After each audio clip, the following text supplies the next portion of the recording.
Last week, we learned that engagement helps support the literacy, progress, and process. Parents, educators, anyone who supports learning would benefit from the use of robotics in reading and writing.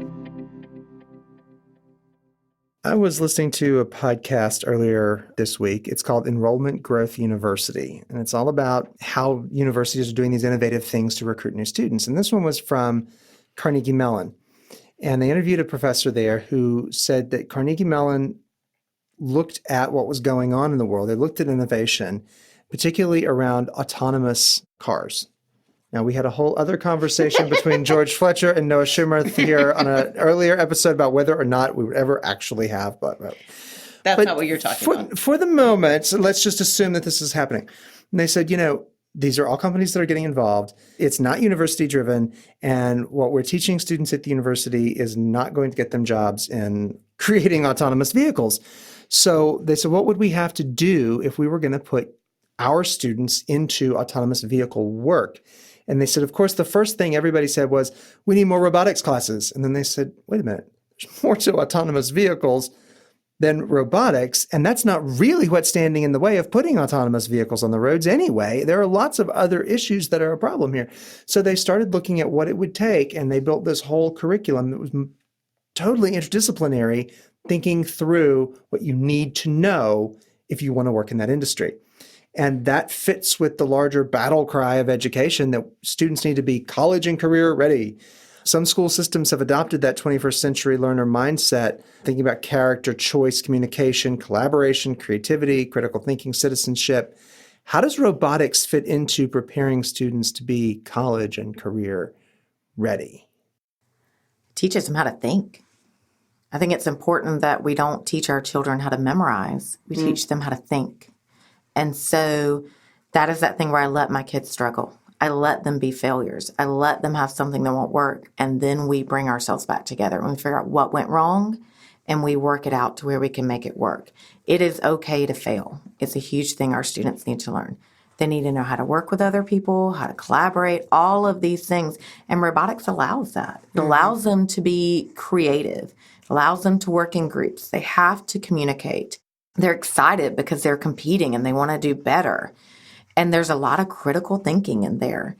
So I think robotics just fits perfectly into this. And again, it goes back to the thing. I'm not teaching them to win a robotics competition. I'm teaching them how to think and how to work together and all of these things we're talking about in the context of a robotics competition. So they don't even realize they're learning these skills. And we use their curriculum, Carnegie Mellon. They have a wonderful curriculum. Yes, I go and pull things from them a lot for my students to look at. It's wonderful. What do you think? Well, I mean, I haven't been explicitly taught any of this. It's more, I guess, stuff that I've noticed that I've learned relates to that. In VEX, the first general rule is treating teammates, mentors, and members with respect. That's basically the first rule in the game manual, pretty much. And I mean, communication and collaboration is working with teammates. Creativity is coming up with quite insane robot designs, especially if you look at the World Championships and the finals. My favorite finals of all was the college level finals in the first year I competed, which was Skyrise. The 45-second autonomouses were absolutely insane, and I loved it so much. That really got me hooked when I went to the World Championship. What made it insane? It was 45 seconds of pure awesomeness. They were just performing the task the exact same, and that was if your robot messed up, you lost the round.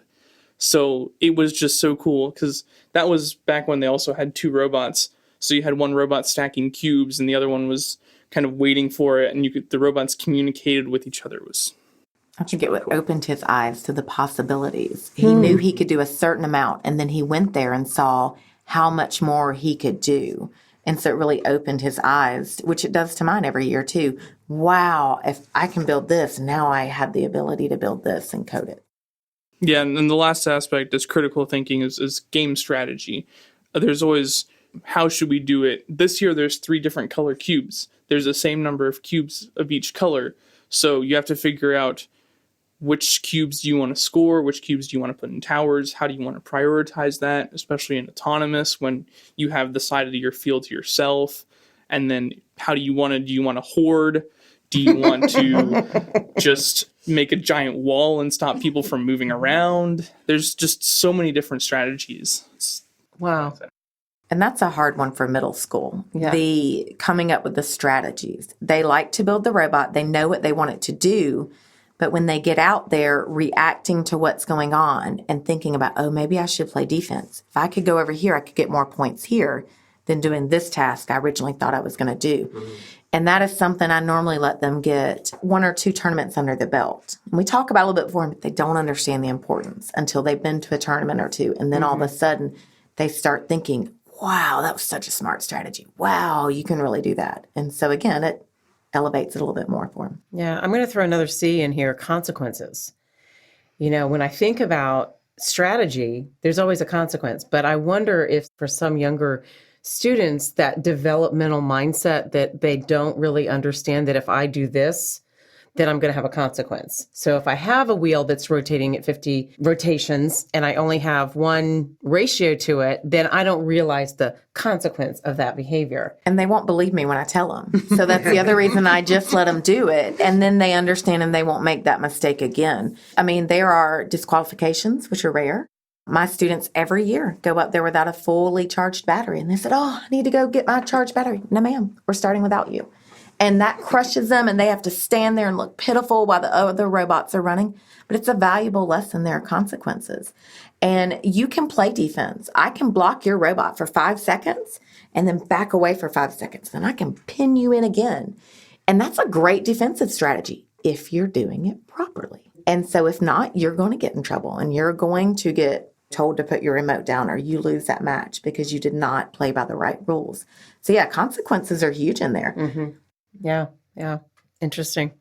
One piece of data that keeps coming up to the forefront is the future projection of workforce requirements. And Holland, you kind of touched on that we aren't necessarily preparing well. And so some analysts like Deloitte explained that we are not going to be able to fulfill these manufacturing positions because of skill shortages, and jobs will go unfilled, revenue will be lost, we're not going to be competitive in world economies. And so, Joel, what do you think some trends that you could share that maybe bring some hope as an alternative ending to this gloomy projection? Because, it sounds kind of dismal.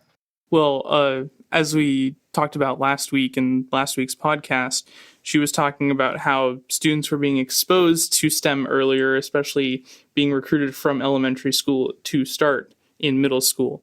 TechPoints Robotics has a startup grant to help schools start Beck's IQ teams. Okay. And Indiana, 2 or 3 years ago, did a statewide program, and now they have the most IQ teams of any state, which is like the middle school and elementary school program that can lead them to high school and college robotics. Has that transferred into actual future employment for them? I wonder the data on that. That would be interesting.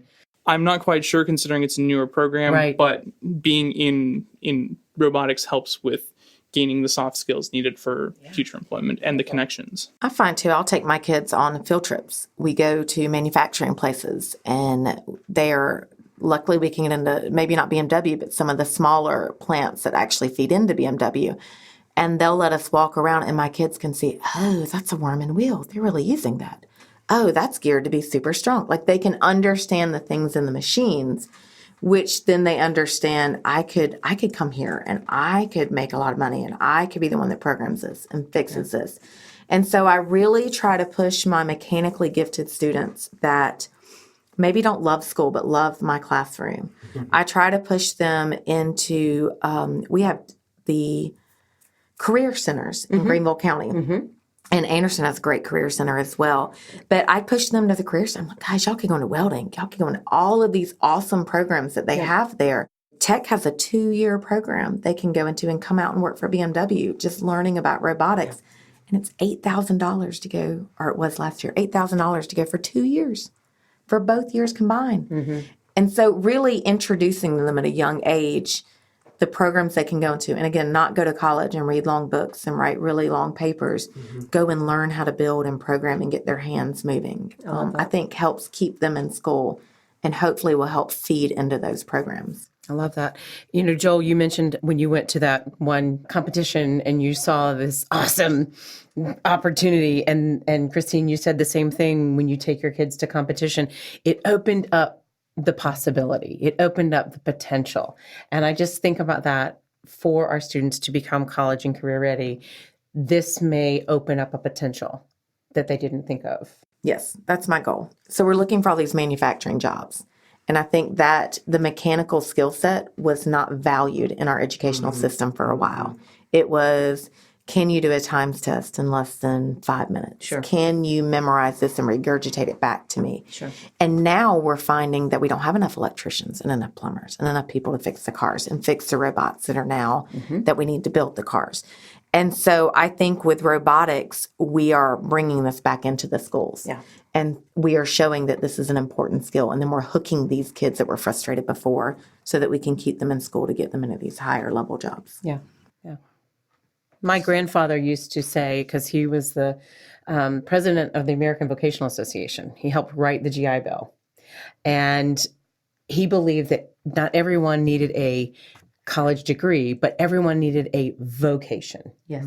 And I think, we throw the baby out with the bathwater, and I'm starting to see things kind of come back into center when we have some of this understanding that these are critical positions that need to be filled. I think that's awesome. So what have been some of the biggest rewards and challenges, Joel, of being in robotics? Most rewarding thing would probably be senior year of high school. When we went to the state championship, we didn't lose a match at all that day, and we won 4 awards, which was our most awards at any event we've ever won. That was also the year we qualified for Worlds 5 times, which was something that's never really been done before or again. And then, we had our own alliance that predated states for scrimmaging with other teams to prepare for the World Championship. We're very confident that we would be going to the World Championship. So we were already practicing against each other to kind of get better. And I made friends through that, which a lot of them also went to Clemson. And then that's how we started the robotics team at Clemson. Okay. Nice connections. And he started that team. I don't know if that's really been put out there, but here you have a person that's leaving high school and going to college for their freshman year, and they're starting a team. They're organizing it. So these guys are getting together and creating something that was not there. So I think that's huge in and of itself. You talked about a little bit of that resilience, and that's part of it, what I'm hearing. It's just, you never give in. If it's not there, I'm going to be innovative. I'm going to create it. I'm going to do it myself. That's awesome. What about you? Rewards? The kids. The kids. The fact that Joel wasn't even my student, and we text other students at other schools, and we text, and they check in, and they want to come help me at my events, and I want to go help them, and to see how successful they are, and that they want to keep me a part of their lives, especially the ones that I've coached and mentored, and really the students that have just embraced it and given them a new lease on life. My biggest really huge moment was when we did make it to Worlds the first time. It was just that team worked so hard for so long and put in so many hours, and to see them, grasp that reach, and then to go, and they really make Worlds huge. There's over 40 countries that come to compete. Wow. And middle school alone, you're competing against 180 teams. And then there are tons of things for you to go see and interactive displays. It lasts for 3 days. It's a huge arena.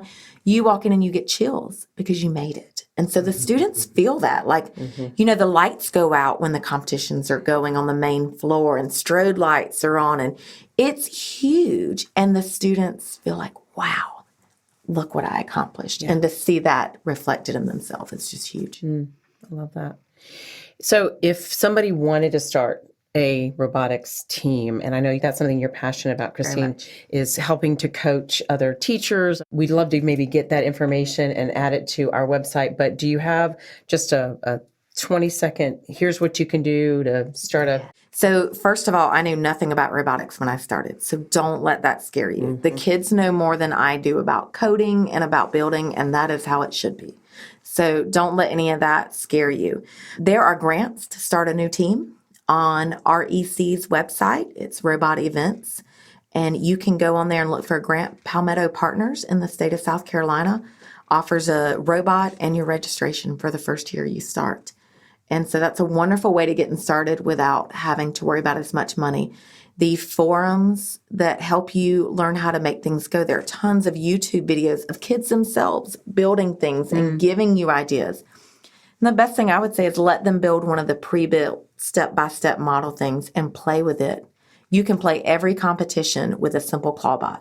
You might not win, but you can play and see what other things are doing and then let the kids just go. And they will. They'll shine and they'll take it off. That's awesome. Well, we're going to link some of those things and some of the things you've both shared, and we'll put those on our show notes. Yeah. Another collaborative thing for South Carolina is I talked previously about the unofficial VEX server for the entire world, but we have a special South Carolina one for teams in South Carolina, which is mostly South Carolina members, and we have a collaborative space where only South Carolina people can talk and kind of we share events and we share info about how to volunteer at said events and just design. Awesome. Which is the other great thing about VEX. You're going there to compete. I'm competing against Joel when I go to a competition. But if my robot won't work, he'll come help me. He's not going to build it for me. He's not going to recode it for me, but he will come help me. And that is huge throughout the state and throughout. It is what it's kind of meant to be. And I just think that's another wonderful thing, that it's everybody helps everybody. Well, that's one of the themes that we kind of keep coming back to is this idea of empathy. We've talked about empathy on several episodes, and, you know, I can feel that frustration because I've been there. I've been in your shoes. And this, again, not a soft skill. This is an essential skill. It is something that we be taught. All right. So we're going to close our time with our signature question. What is a metaphor that would help us understand the connection of robotics to anything literary? We threw them off. I think Christine missed seeing that. I was trying to steal Joel's answer. Yeah, no, I guess that was added on there later because I don't have anything. That's okay. We'll give you a minute to think about it because, you know, I love the fact that for some reason it's always on the end of our scripts, but I think sometimes it gets missed, and I kind of love that because it puts people back a little bit. I read that connection between robotics and developing literacy skills, but I didn't read the metaphor part. That's okay. That's okay. We'll give you a minute. Yeah, we need a minute. I'm really good at coming up with the random stuff to say, and I've got nothing. Oh, the word metaphor is what threw me off. What's a word picture that you can give? So I'm thinking that robotics is almost like a spark.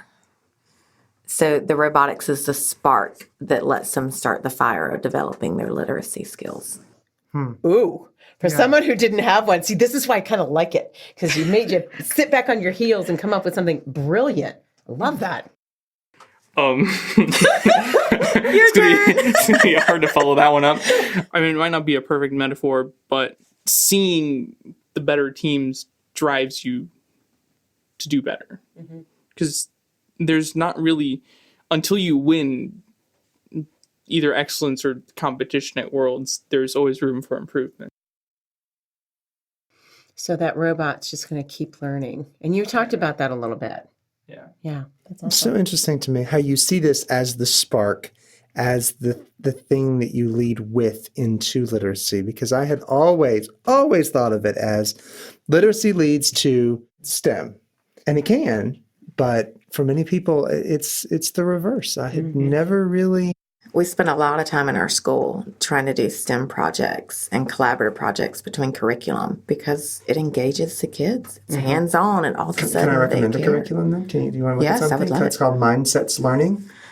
We talk about like growth mindset. No, it's just called, the name of the company is Mindsets Learning, and it's real-world skills for math, science, and STEM. Each one, I think, takes like 3 days. They're projects. But you can buy a whole library of them. So, for instance, you're a designer for Nike and you have to design a new logo. And then they have a whole process you go through. Or they may have a robotics one. I don't remember all the ones that they have. I do remember they had that one.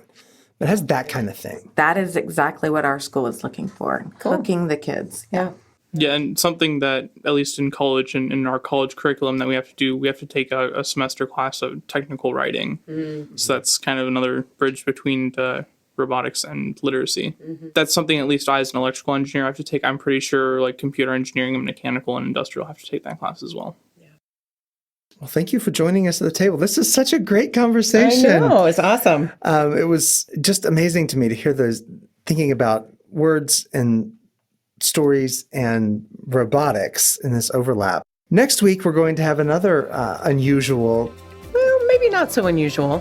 connection of topics. I think we actually have a lot of stories. We may not have just put the two together. Okay, well, we'll have Victoria Durstock and Chef John Malik talking about the power of food and cooking in stories. Please know that, as always, you will be welcomed at the table for that. We thank you for the reviews and ratings you've left us on Apple Podcasts and in other places. We're grateful for the amazing support of our listeners. See you next week.